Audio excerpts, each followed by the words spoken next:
ಹೆಣ್ಣಾಗಿ ಹುಟ್ಟೋಕ್ಕಿಂತ ಮಣ್ಣಾಗಿ ಹುಟ್ಟಿದ್ದಾರೆ.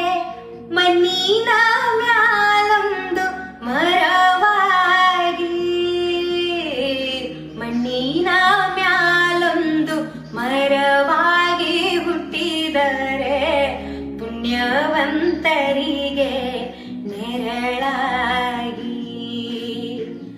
ಕಾಶಿಗೆ ಹೋಗೋಕೆ ಎಸೊಂದು ದಿನ ಬೇಕು, ತಾಸೊತ್ತಿನ ಹಾದಿ ತವರೂರು, ತಾಸೊತ್ತಿನ ಹಾದಿ ತವರೂರು. ಮನೆಯಾಗೆ ಕಾದು ಕುಂತಾಳೆ ಹಡೆದವ್ವ, ಜಗಕ್ಕೆ